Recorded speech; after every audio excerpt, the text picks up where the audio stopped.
ચાલો અત્યારે આપણે માઇક્રોસોફ્ટ વર્ડ જે છે એના ઉપર આગળ જોવાના છે કે આઈટીઆઈમાં ઈએસ એમ્પ્લોયબિલિટી સ્કિલ જે તમારો સબ્જેક્ટ આવે છે એની અંદર મોડ્યુલ 2 માઇક્રોસોફ્ટ વર્ડ ઓકે કે જેની અંદરથી કેટલા એમસીક્યુ નીકળે એ જોવામાં માટે આપણે એક પહેલાં તો ડિસ્પ્લે જોઈ લઈએ માઇક્રોસોફ્ટ વર્ડની કેવી હશે. આ આખી ડિસ્પ્લે જે તમને જોવા મળે છે માઇક્રોસોફ્ટ વર્ડની છે કે જેમાં તમે ટાઈપિંગ કરી શકો છો અને કાંઈ પણ લખી શકો છો વર્ડ ફાઇલની અંદર. ઓકે, તો આખું મેનુ છે માઇક્રોસોફ્ટ વર્ડનું. તો કેટલા એમસીક્યુ નીકળે એમાંથી આપણે જોઈએ કેવા પ્રકારના આન્સર કેવા હશે માઇક્રોસોફ્ટ વર્ડની અંદર. પહેલો જે એમસીક્યુ છે કે એમએસ વર્ડમાં ઓછામાં ઓછી કેટલી રો અને કોલમ હોય. તો માઇક્રોસોફ્ટ વર્ડમાં કેટલી રો અને કોલમ હોય છે? એક રો અને એક જ કોલમ હોય છે. જ્યારે એક્સેલ જો શબ્દ આવે તો એમાં ઘણી બધી કોલમ અને રો હોય છે. બીજો એમસીક્યુ શું છે કે એમએસ વર્ડ ફાઇલમાં કયા નામથી સેવ થાય અથવા તેનું ફાઇલ એક્સટેન્શન શું છે કે તમે સેવ કરો કંટ્રોલ બરોબર. આ જે ફાઇલ કોઈ પણ વર્ડ બનાવી હોય એમાં ક્યાં સેવ થશે, કયા ફોર્મેટથી? જેમ કે પીડીએફ ફાઇલ હોય તો .pdf એવું લખેલું આવે, જેપીજી ફાઇલ હોય તો .jpg એવું લખેલું આવે. ઓકે, તો વર્ડમાં તમે કોઈ પણ લખ્યું હોય અને જે સેવ કરવી હોય તો કયા ડોક્યુમેન્ટથી સેવ થશે? તો કે .doc નામની ફાઇલથી સેવ થશે. તો જેને ફાઇલ એક્સટેન્શન પણ કહેવામાં આવે છે. ચાલો એના પછીનો એમસીક્યુ છે કે પોર્ટ્રેટ અને લેન્ડસ્કેપ શું છે? આ બે શબ્દ ક્યાં વપરાય છે? પોર્ટ્રેટ અને લેન્ડસ્કેપ. પેજ લેઆઉટમાં, પેજ ઓરિએન્ટેશન, પેપર સાઇઝ કે એક પણ નહીં. તો કે પોર્ટ્રેટ અને લેન્ડસ્કેપ છે એ આપને કહેવામાં આવશે પેજ ઓરિએન્ટેશન. મતલબ કે પેજ આડું છે કે ઊભું? લેન્ડસ્કેપ એટલે આડું અને પોર્ટ્રેટ એટલે ઊભું. ઓકે, તો શું છે? પેજ ઓરિએન્ટેશન છે. ઓકે, ચાલો એના પછીનો એમસીક્યુ જોઈએ કે F12 કી જે છે એ શું ઓપન કરશે? તમે F12 દબાવો કીબોર્ડમાં તો શું ઓપન થાય? ગમે તે ફાઇલ છે ને સેવ કરી શકો કે સેવ એજ કરી શકો કે ક્લોઝ કરી શકો કે ફાઇલમાંથી પ્રિન્ટ કાઢી શકો. તો F12 બટન દબાવો તો સેવ એજ થાય. માઇક્રોસોફ્ટ વર્ડ ઓપન હોય અને તમે F12 દબાવો તો સેવ એજ કરી શકો ફાઇલને. ઓકે, એના પછીનો ઓપ્શન છે એમસીક્યુ કે ડોક્યુમેન્ટને સેવ કરવા માટે શોર્ટકટ કી કઈ છે? કે તમારે ડાયરેક્ટલી અંદર ફાઇલમાં જવું હોય, ધારો કે જો અહીંયા વર્ડ ફાઇલ છે. ઓકે, તો જો અહીંયાથી ફાઇલની અંદરથી સેવ કરી શકો છો. જો અહીંયા ઓપ્શન આપેલું છે ડિસ્પ્લેમાં તમે જોશો સેવ કરી શકો છો. ઓકે, પણ ત્યાં ન જવું હોય અને તમારે ડાયરેક્ટલી તમારે શું કરવું છે? સેવ કરવી છે ફાઇલ. ઓકે, તો કઈ શોર્ટકટ કી આવશે? તો કે તમે કંટ્રોલ એસ કરો ને તો તમારી ફાઇલ જે છે ડાયરેક્ટલી સેવ થઈ જશે. Control S. તો બીજી જો અહીંયા સી આપેલું છે એ શું શેના માટે આવશે? કંટ્રોલ બીજું કરવું હોય તો એના માટેનું છે. ઘણા બધા ઓપ્શન. નીચેનો એમસીક્યુ જોઈએ કે ડોક્યુમેન્ટને કોપી કરવું હોય તો કઈ શોર્ટકટ કી આવે? સેવ કરવું હોય તો કંટ્રોલ એસ, તો કોપી કરવું હોય તો નીચે જો ઓપ્શન આપેલા છે control C, control S, control V કે શિફ્ટ અલ્ટ. તો શું જવાબ આવશે? કોપી કરવા માટે મોસ્ટ ઓફ ને ખ્યાલ હશે કંટ્રોલ સી. તો પેસ્ટ કરવી હોય તો ફાઇલ, ચાલો એવો પણ એમસીક્યુ પૂછાય છે કે પેસ્ટ કરવા માટે શું આવશે? તો કઈ શોર્ટકટ કી આવશે પેસ્ટ કરવા માટે? કંટ્રોલ વી, યાદ રાખજો. ઓકે, અને ઓલ સિલેક્ટ કરવા માટે કંટ્રોલ એ. ચલો એના પછીનો એમસીક્યુ છે કે નીચેનામાંથી કયું વર્ડ પ્રોસેસિંગ સોફ્ટવેર છે કે વર્ડમાં જ હાલે છે? Word perfect, word easy word, MS word કે ઉપરના બધા? તો આમાં શું જવાબ આવશે? ઉપરના બધા છે કે જે વર્ડ પ્રોસેસિંગ છે. એના પછીનો એમસીક્યુ છે કે એમએસ વર્ડમાં સ્પેલિંગ ચેક કરવા માટે શોર્ટકટ કી કઈ છે? F1 તમે ડાયરેક્ટ દબાવો તો સ્પેલિંગ ચેક થાય, F2, F3 કે F7?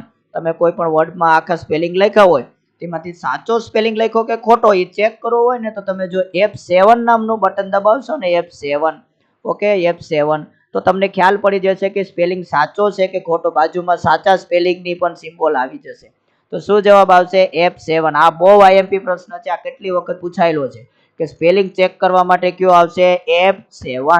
ચાલો એના પછીનો એમસીક્યુ છે કે કટ, કોપી અને પેસ્ટ ટેબ કયા ગ્રુપમાં આવેલા હોય? ફ્રન્ટમાં, પેજ સેટઅપ જે છે, ક્લિપબોર્ડ કે એડિટિંગ? તો કટ, કોપી અને પેસ્ટ જે છે ક્લિપબોર્ડ નામનું આખું ગ્રુપ આવે છે. એની અંદર આ બધા કટ, કોપી, પેસ્ટ આવેલા હોય છે. જો અહીંયા આપણે આપેલું છે બધું આખું કે કટ, કોપી અને પેસ્ટ જે છે આમાં તમારે કટ, કોપી અને પેસ્ટ કરવું હોય બરોબર, તો એ કયા ગ્રુપની અંદર કહેવાય? તો કે ક્લિપબોર્ડ કંપની જે ગ્રુપ છે એની અંદર કહેવામાં આવે છે. ઓકે, આ રીતના એમાં ઘણા બધા MCQ આવી શકે છે કે જે યાદ રાખવું. ચાલો એના પછીનો MCQ છે કે કર્સરના ડાબી બાજુના કેરેક્ટરને ડિલીટ કરવા માટે કઈ કીનો ઉપયોગ થાય? કર્સરનું ડાબી બાજુનું ક્લિક કરવું હોય તો સ્પેસ, બેક સ્પેસ, ડિલીટ કે કંટ્રોલ C. જો મેં કીબોર્ડ તમને આખે આપેલું છે કે ક્યાં બેક સ્પેસ નું બટન હોય, ક્યાં ડિલીટ નું બટન હોય, ક્યાં શિફ્ટ બટન હોય, ક્યાં સ્પેસ નું બટન છે. તો આમાં આપણે કર્સર છે, જો અત્યારે આ મારું કર્સર હોય એમાંથી ડાબી બાજુનું જે તમારે ડિલીટ કરવું હોય આપણે હમણાં પ્રેક્ટિકલ કરીને જોઈએ તો કઈ કી વપરાય છે? જો આ બેક સ્પેસ કી વપરાય કે ડિલીટ કી વપરાય? મોસ્ટ ઓફ જો અહીંયા લખેલી છે ડિલીટ દબાવો તો શું થાય અને બેક સ્પેસ દબાવો તો શું થાય? તો આપણે જોઈએ, જો અત્યારે પ્રેક્ટિકલ તમારી સામે હું કરીને બતાવું છું કે અત્યારે મારું કર્સર જે છે અહીંયા છે. અત્યારે તમને ક્લિક અહીંયા દેખાય છે 4 ની આગળ મારું કર્સર છે. તો હવે જો હું અત્યારે ડિલીટ બટન દબાવું છું, યાદ રાખજો શું બટન દબાવું છું? ડિલીટ. તો જોજો શું ડિલીટ થાય છે? કર્સરની કઈ સાઈડનો ભાગ ડિલીટ થાય છે? જોજે કયો ભાગ ડિલીટ થશે? જમણી બાજુનો ભાગ જે છે એ શું થઈ જાય છે? ડિલીટ થાય છે. જો હું ડિલીટ બટન દબાવું તો જો દેખાય કર્સર જે છે એનો જમણી બાજુનો ભાગ જે છે એ ડિલીટ થાય છે. હવે હું જ્યારે બેક સ્પેસ દબાવું, બેક સ્પેસ, ઓકે, કીબોર્ડ મેં તમને હમણાં જ બતાવ્યું હતું બેક સ્પેસ કોને કહેવાય. બેક સ્પેસ દબાવો તો કયો ભાગ ડિલીટ થાય? જો કયો ભાગ થયો? આ કર્સરની ડાબી બાજુનો ભાગ ડિલીટ થયો. જો દેખાય ડાબી સાઈડ જે કર્સર જે છે મારું ક્લિક બ્લિપ થાય છે ને અહીંયા જો આ કર્સર બ્લિપ થાય છે ને ડાબી બાજુનો ભાગ ડિલીટ થાય છે. જ્યારે હું ડિલીટ બટન દબાવું ત્યારે જો જે શું થઈ જાય છે? જમણી બાજુનો ભાગ ડિલીટ થાય છે. ઓકે, તો અહીંયાથી તમે શું કહી શકો છો? આન્સર તમારો જે અહીંયા પૂછાય જે છે બરાબર, અહીંયા જે આન્સર પૂછાણો છે કે કર્સરના ડાબી બાજુના કેરેક્ટર દૂર કરવા હોય તો શું આવશે? તમારું બેક સ્પેસ. શું આવશે? બેક સ્પેસ બટન દબાવો તો કર્સર હોય તેની ડાબી બાજુ જાય છે અને ડિલીટ બટન દબાવો તો કર્સર તમારું જે હોય છે એની જમણી બાજુનો જે ભાગ જે છે એ ડિલીટ થાય. ઓકે, ચલો એના પછીનો MCQ જોઈએ કે નીચેનામાંથી પૈકી કયું ફોન્ટ સ્ટાઇલ નથી? રેગ્યુલર, ઇટાલિક, સુપરસ્ક્રિપ્ટ કે અરાઇલ? આમાંથી કયો ફોન્ટ સ્ટાઇલ નથી? તો સુપરસ્ક્રિપ્ટ જે છે એ શું છે? ફોન્ટ સ્ટાઇલ નથી. તો જોઈએ પેલા આપણે કે ભાઈ ક્યાં ફોન્ટ સ્ટાઇલ એટલે શું? જો અહીંયા આ બધા જે છે ફ્રન્ટ સ્ટાઇલ છે. જો અલગ અલગ તમારે કેવા પ્રકારનું, જો અહીંથી આખું કેરેક્ટર જે છે બદલાઈ જશે. ફ્રન્ટ જો અહીંયા સિલેક્ટ કરી રાખું અને અહીંયાથી બદલાવજો, દેખાય સાઈડમાં બધાય જો ફ્રન્ટની સ્ટાઇલ બદલતી જાય. જો અહીંયાથી ક્લિક કરું છું એ બધું બદલતી જાય છે આખી. ઓકે, તો આ બધું જે છે ફોન્ટ સ્ટાઇલ છે. શું છે? ફોન્ટની સ્ટાઇલ. ઓકે, અને સુપરસ્ક્રિપ્ટ એટલે શું? જો અહીંયા આપણે લખેલું છે 4.1 ની ઉપર 3 ઘાત એટલે એ સુપરસ્ક્રિપ્ટ કહેવાય. જો અહીંયા જે લખેલું છે જો તમને દેખાય હશે સુપરસ્ક્રિપ્ટ દેખાય છે ડિસ્પ્લે ઉપર. અને આને શું કહેવાય છે? નીચે તમારે કરવું હોય તો એને સબસ્ક્રિપ્ટ. એ ફોન્ટ સ્ટાઇલ નથી, ખાલી ઓલા છે ઘાત અને આપણે નીચે કરવું હોય તો. જ્યારે અહીંયા બધી વસ્તુ છે શું છે? Font style. ઓકે, તો આપણે અહીંયા આની અંદર જવાબ આવશે ભેગું. જો અહીંયા મેનુમાં જોઈ પણ લઈએ કે અહીંયા મેલિંગ છે. તમારે કોઈ પણ મેલ મર્જ કરવો હોય, મેલ આપણે કરીએ છીએ ને જીમેલ ને એવું બધું, તો એ મેલ કરવો હોય ને તો આની અંદર ફાઇલ મેલ થઈ શકે. સ્ટાર્ટ મેલ, જો મેલિંગ્સ આવે છે દેખાય મેલ. ઓકે, તો એની અંદર તમે મેલ હોય છે બધી અલગ અલગ ફાઇલને મર્જ કરી શકો છો, ભેગી કરી શકો છો મેલની અંદર. એ પણ વર્ડની અંદર ફોર્મેટ આવે છે.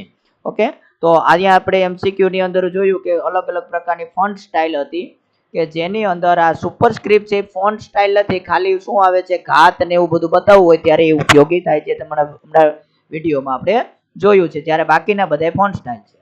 ચલો એના પછીનો છેલ્લો MCQ કે મેલ મર્જ માટે કયા ટેબનો ઉપયોગ થાય? તમારે મેલને મર્જ કરવું હોય તો ઇન્સર્ટ, વ્યૂ, મેલિંગ કે ટેક્સ્ટ? તો હમણાં જ જોયું છે આપણે કે વર્ડ ફાઇલમાં પણ મેલિંગ નામનો ઓપ્શન આવે છે કે જેના વડે તમે મેલ મર્જ કરી શકો છો.